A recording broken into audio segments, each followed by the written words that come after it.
Hello, నేను మీ CS రావు. సంక్రాంతి పండుగ 10 రోజులు ముందుగానే వచ్చినట్టు తెలుగు రాష్ట్రాల్లో కనిపిస్తుంది. దానికి కారణం ఏంటంటే 3 సినిమాలు హడావుడి కనిపిస్తుంది తెలుగు రాష్ట్రాల్లో. సంక్రాంతికి వస్తున్నాం అనేటువంటి సినిమా, అలాగే గేమ్ చేంజర్, డాకు మహారాజ్. ఈ 3 సినిమాలకు సంబంధించినటువంటి ట్రైలర్ రిలీజులు కానీ, ప్రీ రిలీజ్ ఫంక్షన్స్ కానీ ఇవన్నీ చూస్తే కనుక సంక్రాంతి పండుగ ముందే వచ్చింది అనేటువంటి అభిప్రాయం కలుగుతూ ఉంది. అయితే ఈ సినిమాల్ని రిలీజ్ ఎక్కడ చేయాలి థియేటర్లో అనే దాని మీద ఇప్పుడు అంతర్గతంగా ఒక వార్ జరుగుతుంది సినిమా ఇండస్ట్రీలో. ఎవరి మధ్య ఈ వార్ జరుగుతుంది అనే దాని మీద మనం కొంత విశ్లేషణ చేసుకుంటే క్లుప్తంగా, వాస్తవంగా థియేటర్లకు సంబంధించి ఒక 4 ఫ్యామిలీల ఆధీనంలో ఉంటాయి అని చెప్పేసి చాలా కాలంగా సినిమా ఇండస్ట్రీలో వినిపిస్తున్నటువంటి మాట. వాళ్ళలో ప్రధానంగా అల్లు ఫ్యామిలీ, 2 దగ్గుబాటి ఫ్యామిలీ, 3 దిల్ రాజ్, 4 ఇక మిగతా వాళ్ళు. సో కాబట్టి ఈ 4 కుటుంబాలకు సంబంధించి థియేటర్లు ఎప్పుడు కూడా వాళ్ళ ఆధీనంలో ఉంటాయి అనేది సినిమా ఇండస్ట్రీలో ఎవరిని కదిలించినా వ్యక్తం చేసేటువంటి అభిప్రాయం. అయితే ఇక్కడ ఈ 3 సినిమాలు విడుదల అనేది సమన్వయం చేసుకొని విడుదల చేస్తున్నారు. గేమ్ చేంజర్ అనేది 10వ తారీఖు రిలీజ్ అవుతుంది అని చెప్పి ప్రకటించారు. అయితే గేమ్ చేంజర్ విడుదలను అడ్డుకునేటువంటి ప్రయత్నం తమిళ నిర్మాతల మండలి ప్రయత్నం చేస్తుంది అక్కడ. దాంతో ఆ సినిమా విడుదలని వాయిదా వేసుకోవాలి అనేటువంటి ఒక విజ్ఞప్తి తమిళ నిర్మాతల మండలి నుంచి వచ్చింది. దానికి కారణం ఏంటంటే శంకర్ డైరెక్షన్లో నిర్మితమైనటువంటి ఇండియన్ 3 సినిమా ఉంది. ఈ సినిమా విడుదల తర్వాత గేమ్ చేంజర్ విడుదల చేసుకోవాలి అనేటువంటిది ఒక ప్రతిపాదన తమిళ నిర్మాతల మండలి నుంచి నిర్మాతల మండలికి లైకా అనేటువంటి సంస్థ ఒక దరఖాస్తు పెట్టింది.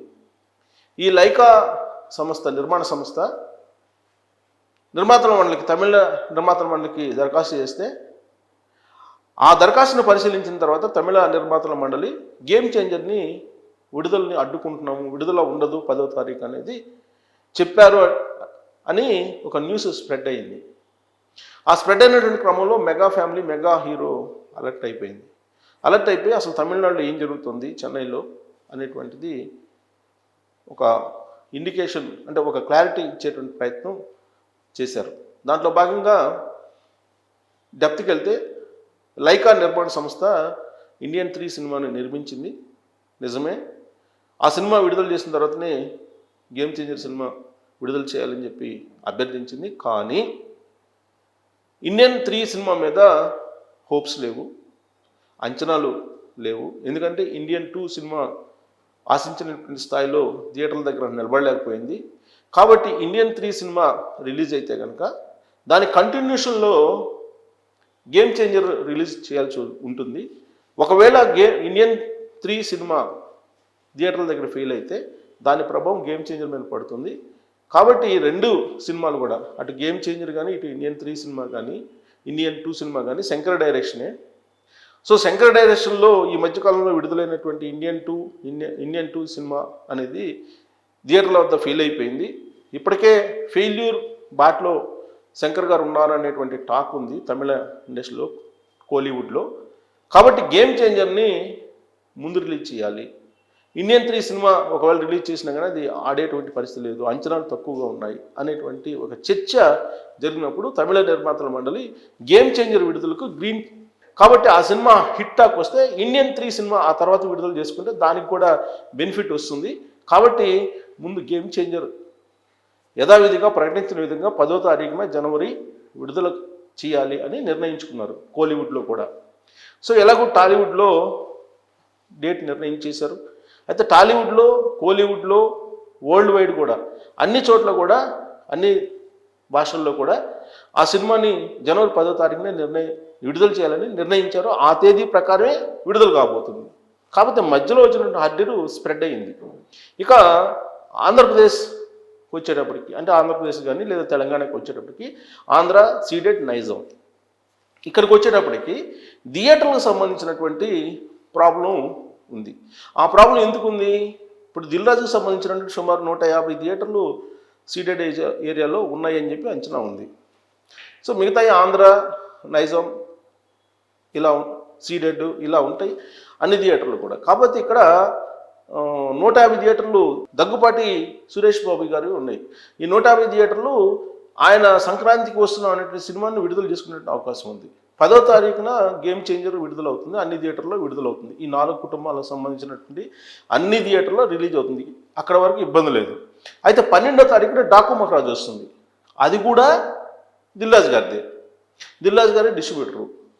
సో కాబట్టి దిల్రాజు గారు ఆయన థియేటర్లో విడుదల చేసుకునే అవకాశం ఉంది. కొన్ని థియేటర్లు గేమ్ చేంజర్కి, కొన్ని థియేటర్లు డాకు మహారాజ్కి. ఒకవేళ గేమ్ చేంజర్ 10వ తారీఖు విడుదల అవుతుంది కాబట్టి 2 రోజుల్లో ఆ సినిమా ఏంటి అనేది అర్థమవుతుంది. ఆ తర్వాత ఏ థియేటర్లో డాకు మహారాజ్కి అవకాశం ఇవ్వాలనేది నిర్ధారించుకొని డాకు మహారాజ్కి ఇస్తారు. ఇక 14వ తారీఖున మీకు సంక్రాంతికి వస్తున్నాం అనేటువంటి సినిమా వస్తుంది. అంటే 150 థియేటర్లు దగ్గుపాటి సురేష్ బాబు వాళ్ళవి కాబట్టి ఈ 150 థియేటర్లో ఖచ్చితంగా సంక్రాంతికి వస్తున్నాం అనేటువంటి సినిమా విడుదల చేసుకునేటువంటి అవకాశం ఉంది. అంటే డాకు మహారాజ్ కానీ గేమ్ చేంజర్కి కానీ ఆ 150 థియేటర్లో అవకాశం లేకపోవచ్చు. ఎందుకంటే సంక్రాంతికి వస్తున్నాం అనేది వాళ్ళ వెంకటేష్ నటించినటువంటి సినిమా లీడ్ రోలు. కాబట్టి ఆ 150 థియేటర్లో 14వ తారీఖు నుంచి ఖచ్చితంగా డాకు మహారాజ్ కానీ లేదంటే గేమ్ చేంజర్ కానీ తీసేయాల్సి వస్తుంది. హిట్ అయినా ఫట్ అయినా ఏదైనా సరే. సో కాబట్టి ఈ థియేటర్ల అడ్జస్ట్మెంట్ అనేది అంతర్గత వార్ అయితే జరుగుతుంది. ఫస్ట్ అయితే గేమ్ చేంజర్ వస్తుంది. ఫస్ట్ 2 days ఎలాంటి ఇష్యూ లేదు. 12వ తారీఖున డాకు మహారాజ్ వస్తుంది.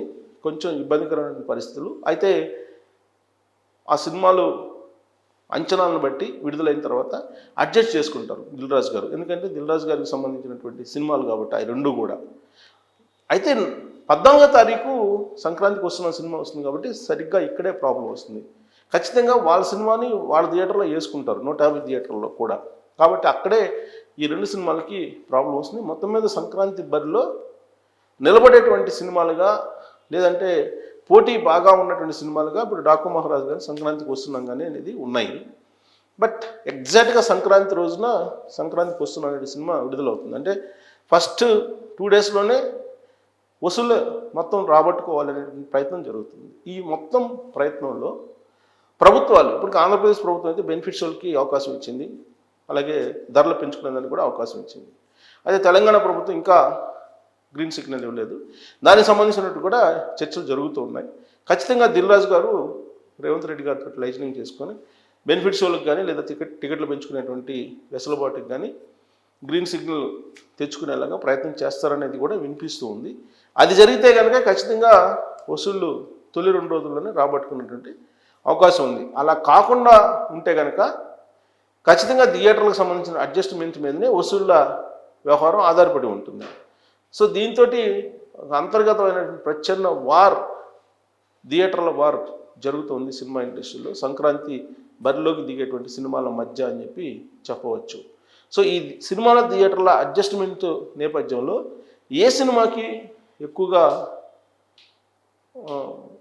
ప్రతికూల ప్రభావం ఉండే అవకాశం ఉంది, ఏ సినిమానికి అనుకూలమైనటువంటి అవకాశం ఉంది అనే దాని మీద కామెంట్ రూపంలో మీ అభిప్రాయాన్ని తెలియజేయచ్చు. Thank you very much.